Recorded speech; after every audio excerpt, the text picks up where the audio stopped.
Hello, lovely people. Are we ready for an October reading wrap-up?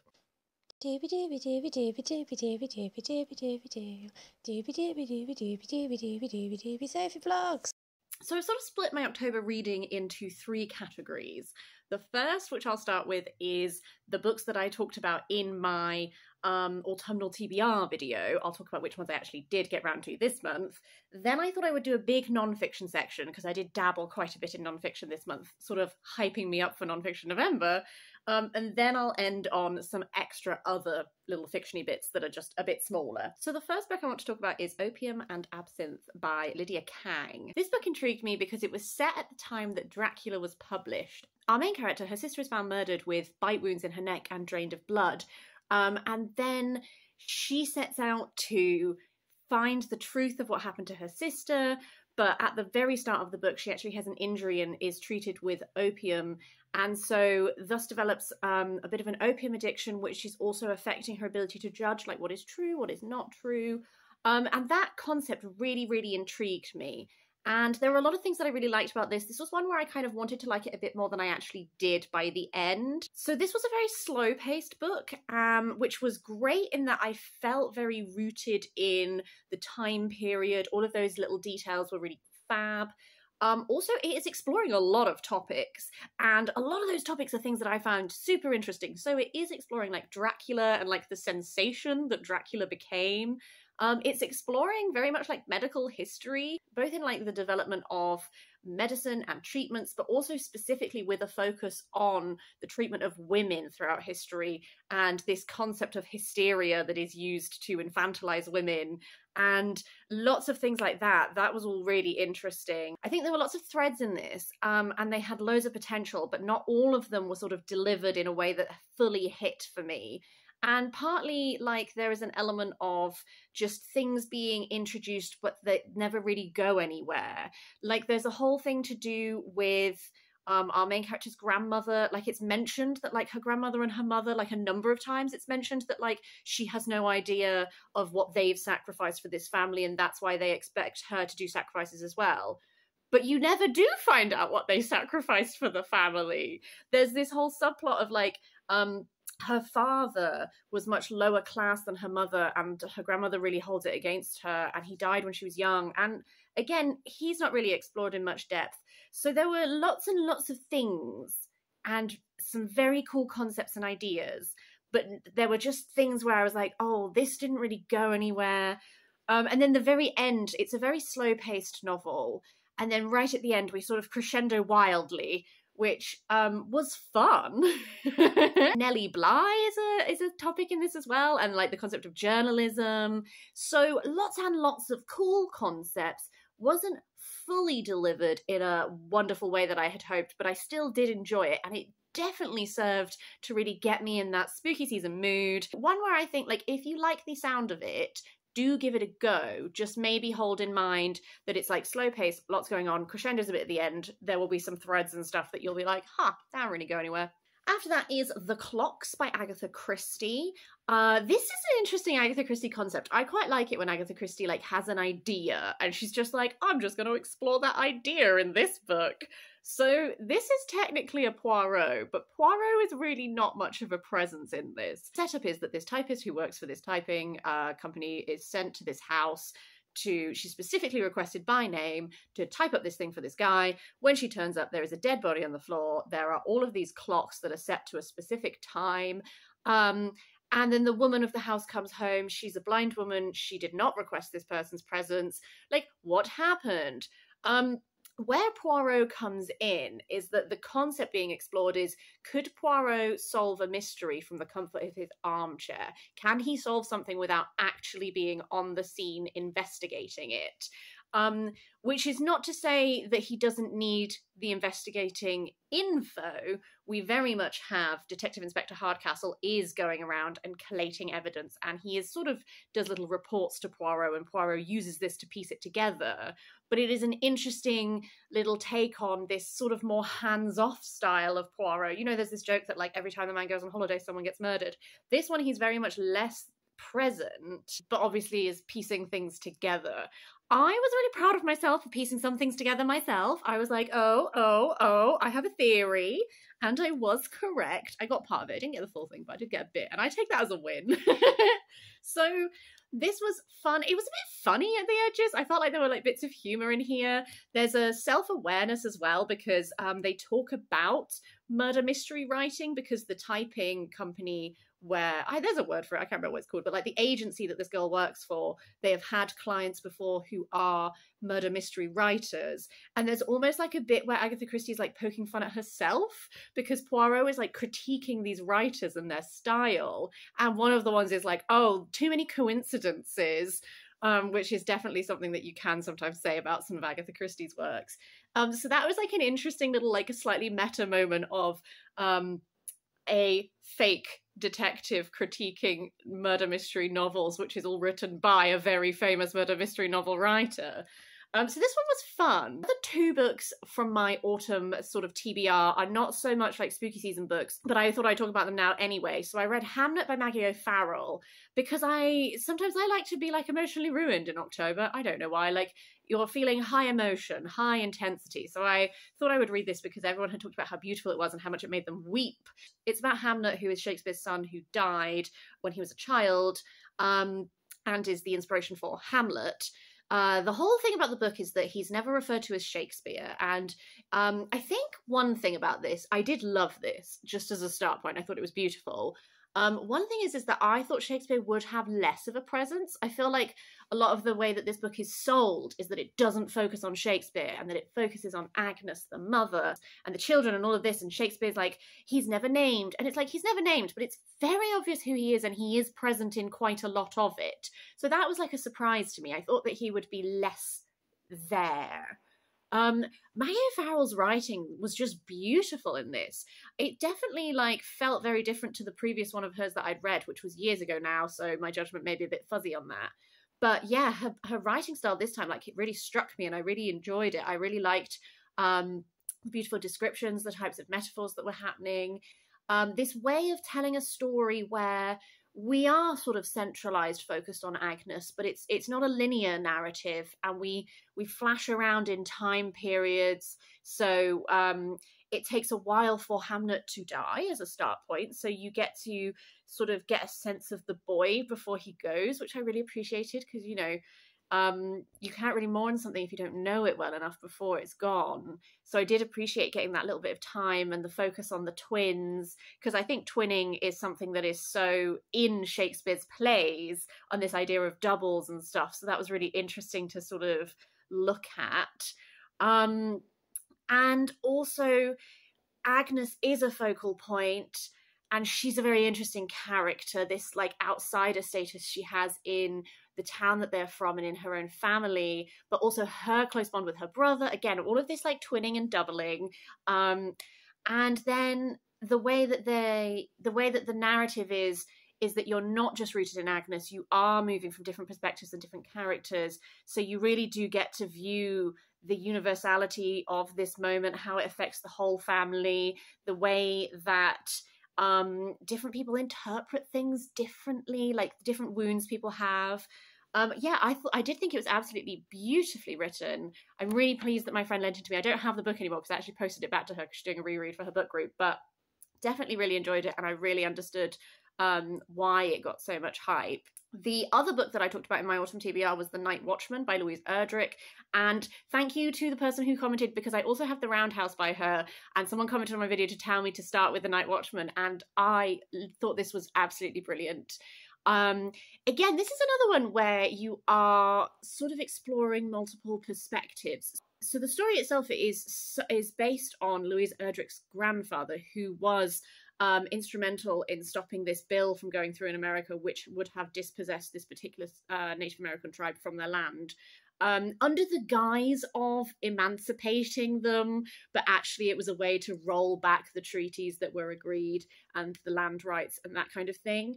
So that is sort of our central point, is this fighting back against this bill and organising and gathering petitions and signatures and going to Washington to contest that.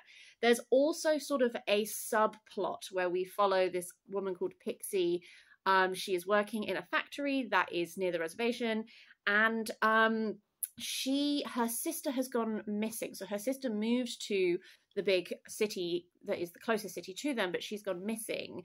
And so Pixie is going to investigate what's happened to her. There are also lots of other little subplots as it goes through. This was another one where you change perspective a lot of different characters. So again, you get this like patchwork effect of getting to see the effect of lots of different things in the community and the differing opinions on stuff like the concept of this bill. Like some people who don't understand why it's a bad thing, and community organizing was like from that perspective like super interesting to read about. I thought that Louise Erdrich's writing was again beautiful. Some of the similes, metaphors. There was a moment really near the end where they were talking about drinking pine sap water, and I can't remember the metaphor because I'm terrible, but something about the way that was described, like I remember reading it and just going, oh, that was beautiful. Pixie is a really interesting character because she is very connected to her heritage. Like her mother teaches her a lot of the old ways, but also she is working in a factory. She ends up meeting someone who has gone to college and studying for a qualification, and like that's something that she also wants to do. She's very much this combination of preserving the old ways and exploring new possibilities, and so she was a really interesting focal point. It's definitely felt like a slower paced narrative at times, particularly because you sort of have this there is a sense of urgency in trying to find Pixie's sister, because you get flashes from her perspective and you're so aware that she is in trouble that then when there are slower portions of the narrative, my brain would be like, but what about this girl? What about this woman? How, like, she's in danger, guys. But I also wonder if like I am supposed to think that because it's keeping it there and it's keeping it in my mind. Yeah, this was just absolutely fantastic, and I'm really looking forward to exploring more Louise Erdrich. If you have any recommendations for like what other books of hers I should prioritize, do let me know, because I would like to, when I am allowed to buy books again, because I think I need to stop buying books soon. I do want to explore more of her work for sure. Moving on to the non-fiction portion of this, I really got in a non-fiction mood, but specifically certain topics. So, art history is one, and I kicked that off by reading Pre-Raphaelite Women by Jan Marsh. This is a big book because it has all of these beautiful full-page reproductions of paintings. It is looking at like archetypes of women in Pre-Raphaelite paintings. So that could be holy virgins, sorceresses, medieval damsels. It's looking at that. It's looking at the concept. It's looking at the Pre-Raphaelite portrayal of it. It's sort of positing that within the historical period and like what the like general feeling towards these things were. Like, how do Pre-Raphaelites do anything differently to other people? This made me really want to read something about Evelyn Morgan, want to know more about her for sure. And I really liked that about this, is that it focused on Pre-Raphaelites broadly. There were definitely some people who were brought up more frequently than others, as you would expect, who will be the more commonly known ones. But actually, I felt like she did really bring in some of the lesser talked about people. And it was a reminder to myself that that's why I keep buying books about the Pre-Raphaelites, is I want to make sure I don't just know about like Rossetti and Morris, and that I actually expand that more. And this definitely did that for me. I ended up really enjoying this, and it really has kicked me off onto a bit of an art history reading that I am still doing now and carrying into Nonfiction November. The other two art history ones were these beautiful, I talked about them in a book haul not that long ago. I got them from the Book Barn in their closing down sale. They were £1 each. They have beautiful like little book plates and stuff like this. These are G.F. Watts and Giovanni Bernini. It's essentially it opens with a biographical essay about their actual life. Then it has another little essay that's by someone else that is just about like why they're great. And then it just has loads of plates of their work. I found this super interesting because Bellini, I kind of knew some of his work, but I didn't know that much about him. So that was interesting to learn. G.F. Watts, I didn't think I knew at all, but actually one of his paintings is the book cover for a book I have in my TBR trolley, which is Of Tales and Enigmas by Min-Soo Kang, which is a collection of like speculative science fiction short stories. And I saw it and I was like, oh, I do know you. I'll put it up on the screen somewhere so you can see it. So G.F. Watts is one who I didn't think I knew, but I knew more than I thought I did, and that was delightful. I also did a bit of a food writing. I've already talked about how I'm obsessed with food writing at the moment. That is also carrying on to my nonfiction in November reading. But I did 2 food-related books in October. The first one was Tasting the Past, Recipes from Antiquity by Jackie Wood, which was fascinating. This first volume is Celtic and Roman, and she is looking at archaeological evidence for what these people ate, giving you recipes in the style of like, this is how it would originally have been done, but then with the awareness of like, this is the closest you can get now. Like, so you can't do this over, if you want to do it over an open flame, this is how you do it. If you can only do it in your oven, this is how I do it. Fascinating, specifically because loads of this is about Celtic food, because I feel like I have actually got a bit of a sense of what the Romans ate before I went into this, just because I feel like I've read things that talk about it a lot, whereas Celtic food I was super interested, and that really satisfied this. There's a bit right at the end where it's like the first Christmas feast where she gives like Christmas, well, not obviously not Christmas, but like Saturnalia and like winter festival feast food recipes, and I kind of want to incorporate it into my Christmas plans. I don't know, but super interesting. Haven't cooked any of them yet, but will do. And then the other food writing was The Philosophy of Curry by Sejal Sukadwala, which is by the British Library. This, oh, so interesting. I didn't know that much about curry before I read this, other than like, I like lots of them. Super interesting. I didn't realise that curry as a terminology has some contention about it, so that was really interesting to learn about and to educate myself on.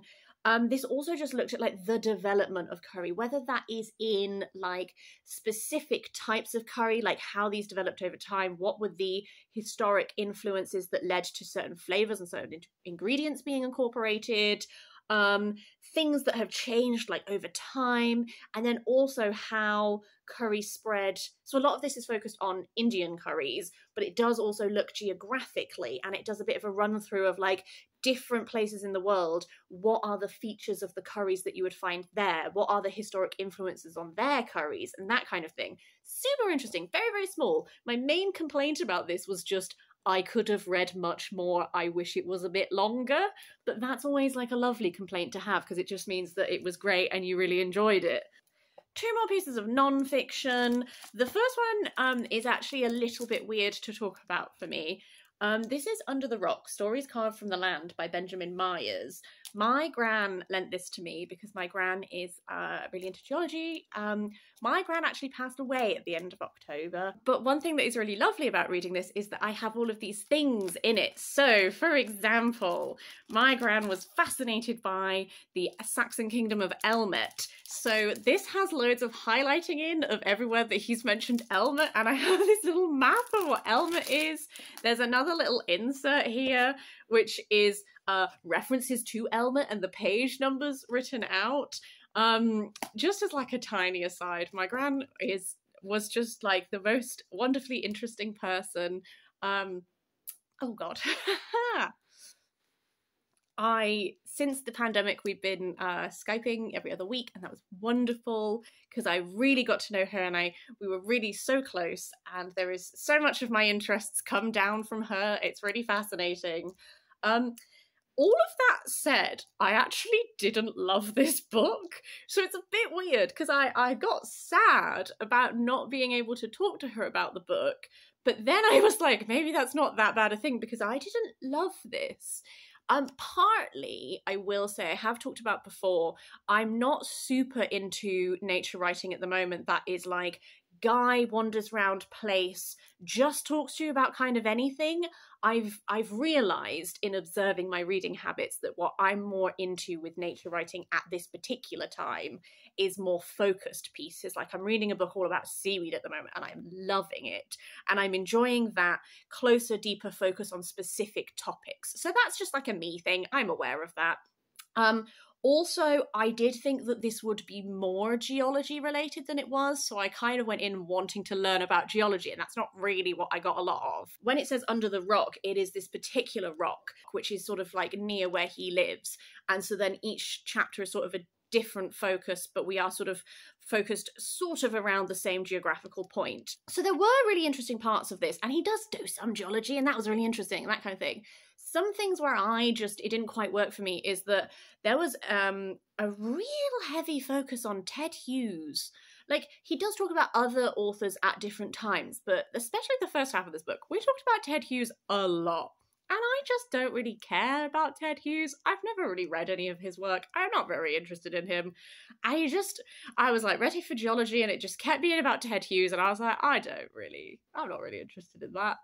And then also, just a lot of the topics of conversation were just not ones that I found super interesting. Like there's a chapter where he's sort of talking about like the character of Yorkshire and does it lend itself to criminals? And he just talks about Jimmy Savile a lot. And again, I was like, nature writing is what I thought I was getting. So yeah, this is just like, I can see a lot of people really enjoying this, and I think my gran really did. It didn't quite work for me because even in the world of like man walking and writing and talking about things, just this particular version of that was not my favourite. And also he kind of did try and be like, oh, I'm not like those other people who walk around and write about things, but he kind of was. So not my favourite one. Don't actually really know what to do with this physical copy now, because I really value the little insights to my gran, but I didn't like the book. So that's a weird one. Moving on to a tiny little non-fiction. This is A History of the Red Dragon by Carl Lothmark, edited by G.A. Wells.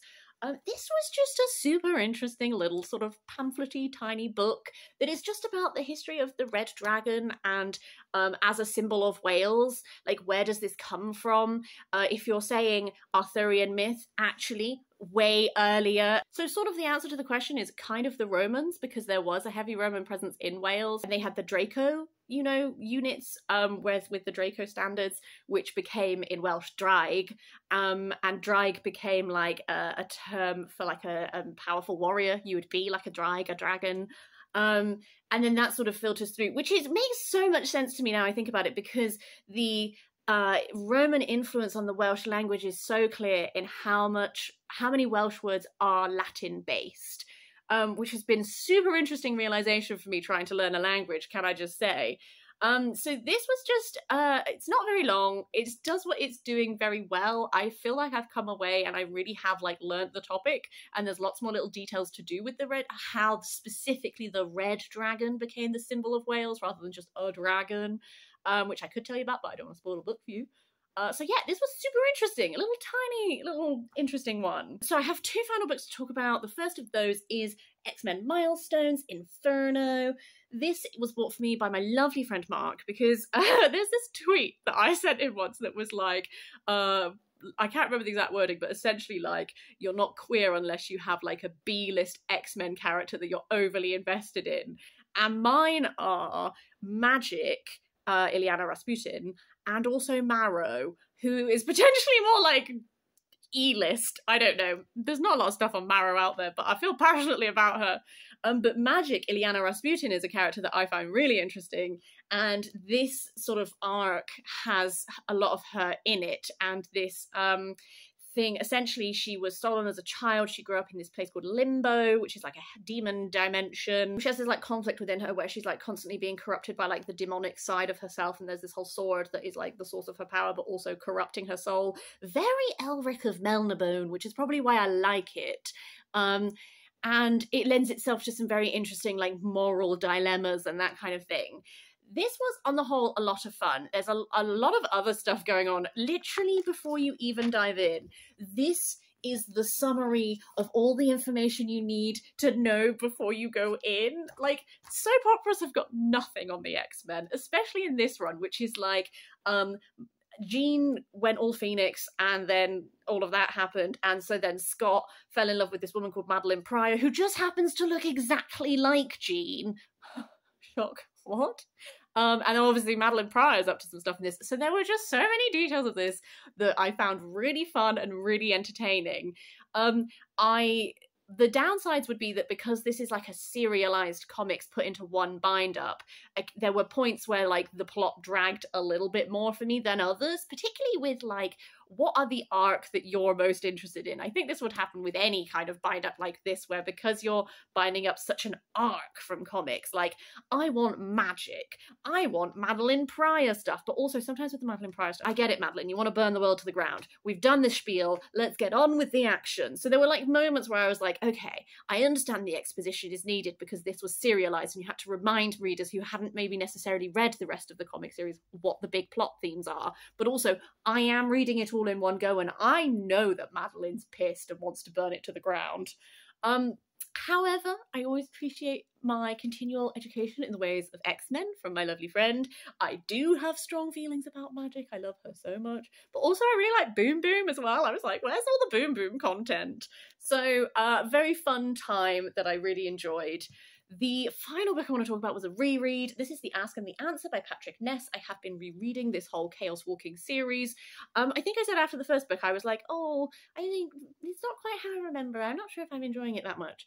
I think I remembered a lot of details from this more than the first book, because this was sort of what I remember from the series is this moral conflict. So without spoiling the first book of the series, this is a world where Todd, our main character, has grown up in a town only of men, and you can hear everyone's thoughts. And one day he finds a pocket of silence, and a story continues from there. I am not going to go into spoilers of this book's... I'm not going to spoil the plot of this book, but I am going to talk about plot details, because that is necessary. So if you don't want to know anything about this, maybe just stop the video now. Thank you for coming. Hello, goodbye. To talk about this in a little bit more detail, we are now in a very different town. The mayor, who was our primary antagonist in the last book, but who we didn't see that much, is much more of a presence here. Todd and Viola are split up, so we alternate chapters from their points of views, and it was really interesting to get those different senses of the different aspects that they are involved in. This reminded me so much of another book that I have not reread in a very long time, which is the Hunger Games series, specifically the part of the Hunger Games series that is Katniss being involved with the rebels, but not really 100% liking what they're up to and clashing with the woman in charge, about this idea of, how do you run a rebellion? Or even, like, what lengths are you prepared to go to? Where do you draw a line? Because the mayor is bad, but the mayor is doing some very effective techniques of controlling this town and managing pitting people against each other. So that's already a study in how do bad people gain power. They use techniques like this to really cement themselves in. And then the flip side is, when you are in a position of fighting against something, what techniques do you use? How do you build a resistance? But also, where do you draw your lines? And can you have moral purity during this time? Is it possible to behave morally right and have a successful rebellion? When do you go too far? When does a rebellion become as bad as the thing you're rebelling against? All of these discussions are super interesting, and I think this is what I was thinking of when I was rereading that first book, and I was like, oh, because it's like the first book, you're like, run, run, run. It's very fast-paced, but you're not getting that much of this much greater, bigger topic. So I think that this is a really interesting way of introducing these types of thought discussions into YA sort of readership level. There definitely is still a few things about this series that I don't love, which is partly just, I'm finding Todd much more difficult this time around, because like this book does have him doing some very bad things, but we're always told that Todd's really special. And maybe it's because I don't remember it from the third book. I can't remember why Todd is special. which feels really bad to say. I don't know. I'm struggling a bit with Todd, is what I think I'm saying. Whereas Viola has some interesting, like, interactions with that concept that I'm talking about with the resistance, and I found that really compelling. There's sort of an inserted person who we're trying to sort of be like, is there going to be a love triangle? I don't care. I don't care at all. The other thing I will say that I do deeply care about is Davy. God, I had forgotten. And then as soon as I started reading this again, I was like, oh God, Davy. Davy's character goes on an arc. Davy's character arc shreds my soul a little bit. So, on the whole, I'm glad I continued rereading because this is a lot more of what in my mind, was what I really enjoyed about the series. I am potentially going to read Of Monsters and Men in either November or December. I want to do it before the end of the year because I want to do it while it's still fresh in my brain, but we will see. That is everything I wanted to talk about this time. The usual shebang. I'd love to hear your thoughts on any of these. I'd love to hear what you read in October. I feel like particularly October, I'm always like mentally creating a list of what I want to read next October. So any little recommendations of like particular October gems for you, particularly in the realms of like gothic, spooky, mystery kind of things, love to hear them. Thank you to the person who recommended The Historian to me because I really want to get my hands on that, and I'm kind of like, if I get it, I can save it for next October because I think that would... I'm just really enjoying having something that always taps into Dracula in October. There's so many interesting little books in conversation with it. I don't know. The final thing I will say before I sign off is that I am reading Babel. I'm just taking a really long time to do it, and I have put it on hold while I do non-fiction, but that is hopefully gonna, when I finish that, I'll talk about that in a future wrap-up. Anyway, waffled too much. I hope that you are having the loveliest of days, and I will see you next time for something different.